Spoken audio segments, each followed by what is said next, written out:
India മുന്നണിയിലേക്കില്ലെന്ന് വ്യക്തമാക്കി ബി.എസ്.പി. ലോക്സഭാ തെരഞ്ഞെടുപ്പിൽ ഒറ്റയ്ക്ക് മത്സരിക്കാനാണ് പാർട്ടിയുടെ തീരുമാനം.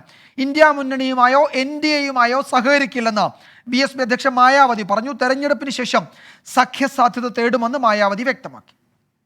हमने सन 2007 में यहाँ आबादी के हिसाब से देश के सबसे बड़े प्रदेश उत्तर प्रदेश में अकेले ही चुनाव लड़कर फिर अपनी पार्टी की पूर्ण बहुमत की सरकार भी बनाई थी। हमारी पार्टी लोकसभा के ये आम चुनाव अकेले ही लड़ेगी तथा देश की जातिवादी, पूंजीवादी, संकीर्ण व सांप्रदायिक सोच रखने वाली सभी विरोधी पार्टियों से अपनी दूरी बना के रखेगी। अर्थात हमारी पार्टी यहाँ किसी भी गठबंधन व पार्टी के साथ मिलकर ये चुनाव नहीं लड़ेगी। ബൽറാം നെടുങ്ങാടി വിവരങ്ങൾ നൽകും. ഡൽഹിയിൽ നിന്ന് ബൽറാം, മായാവതി ഇന്ത്യ മുന്നണിയിലേക്കില്ല. നേരത്തെ എല്ലാ പാർട്ടികളെയും ഉത്തർപ്രദേശിൽ ഏറ്റവും കൂടുതൽ സീറ്റുള്ള ഒരു സംസ്ഥാനം എന്ന നിലയിൽ മുഴുവൻ പ്രതിപക്ഷ പാർട്ടികളെയും ഒന്നിപ്പിക്കാനുള്ള ഒരു നീക്കമാണ് കോൺഗ്രസിന്റെ നേതൃത്വത്തിൽ നടന്നത്.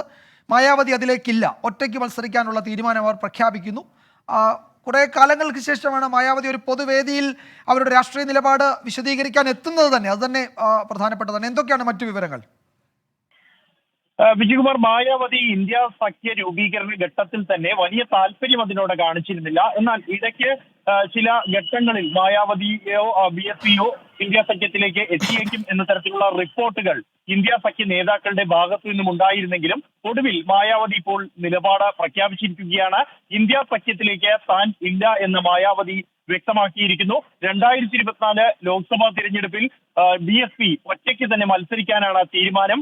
എന്നാൽ തെരഞ്ഞെടുപ്പിന് ശേഷമുള്ള സഖ്യ സാധ്യതകൾ താൻ പരിശോധിക്കും എന്നാണ് മായാവതി വ്യക്തമാക്കിയിരിക്കുന്നത്. ഇന്ത്യ സഖ്യത്തെ സംബന്ധിച്ചിടത്തോളം മായാവതി ഒറ്റയ്ക്ക് മത്സരിക്കുക എന്നുള്ളത് വലിയ തിരിച്ചടിക്ക് കാരണമായേക്കാവുന്ന ഒരു സാഹചര്യമൊരുക്കും ഉത്തർപ്രദേശിൽ.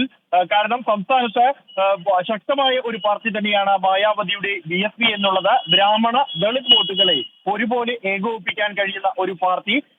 ബി.ജെ.പിയും ഇന്ത്യ സഖ്യവും തമ്മിൽ മത്സരമുണ്ടാകുന്നിടത്ത്, ശക്തമായ മത്സരമുണ്ടാകുന്നിടത്ത് മായാവതിയുടെ ബി.എസ്.പി. കൂടി മത്സര രംഗത്തുണ്ടായാൽ അത് ഇന്ത്യ സഖ്യത്തിന് വരേണ്ട വോട്ടുകളുടെ വലിയൊരു വിഹിതത്തെ അത് അപഹരിക്കാം എന്ന ഒരു വിലയിരുത്തൽ ഇന്ത്യ സഖ്യത്തിന് ഉണ്ട്. എന്തായാലും മായാവതിയെ കൂടെ കൊണ്ടുവരാൻ ഇന്ത്യ സഖ്യത്തിന് കഴിഞ്ഞിട്ടില്ല. അതുകൊണ്ട് തന്നെ ഇക്കാര്യങ്ങൾ അടക്കം പരിശോധിച്ചുകൊണ്ടുള്ള ഒരു സഖ്യ അല്ലെങ്കിൽ സീറ്റ് വിഭജന ചർച്ചകളായിരിക്കും ഇത്തവണ ഉത്തർപ്രദേശിൽ ഉണ്ടാവുക എന്ന് വ്യക്തമാക്കിയിട്ടുണ്ട്. മായാവതി ഇല്ല എന്നുള്ളതോടുകൂടി മത്സരരംഗത്തില്ല എന്നുള്ളത് മായാവതി ഏറ്റവും വലിയ പാർട്ടിയായ ഉത്തർപ്രദേശിൽ മാത്രമല്ല മറ്റ് പല സംസ്ഥാനങ്ങളിലും ദളിത് വോട്ടുകളിൽ നിർണായകമായ പങ്ക് മായാവതിയുടെ ബി.എസ്.പിക്ക് ലഭിക്കാറുണ്ട്. പഞ്ചാബും മധ്യപ്രദേശും രാജസ്ഥാനും അടക്കമുള്ള സംസ്ഥാനങ്ങളിൽ ശക്തമായ സാന്നിധ്യമായി ഈ ജയപരാജയങ്ങളെ നിശ്ചയിക്കാൻ കഴിയുന്ന തരത്തിലുള്ള ഒരു സാന്നിധ്യമാണ് ബി.എസ്.പി. എന്നുള്ളതും നിർണായകമാണ്. വിജയകുമാർ. യെസ്, വരുന്ന ലോക്സഭാ തെരഞ്ഞെടുപ്പിൽ ഇന്ത്യ മുന്നണിയിലേക്കില്ല എന്നാണ് മായാവതി വ്യക്തമാക്കുന്നത്. ബി.എസ്.പി. ഉത്തർപ്രദേശിലും മറ്റ് സംസ്ഥാനങ്ങളിലും ഒറ്റയ്ക്ക് തെരഞ്ഞെടുപ്പിനെ നേരിടുമെന്ന് ഇന്ന് മായാവതി വാർത്താ സമ്മേളനത്തിൽ അറിയിച്ചു. ബൽറാം നെടുങ്ങാടിയാണ് വിവരങ്ങൾ നൽകിയത്.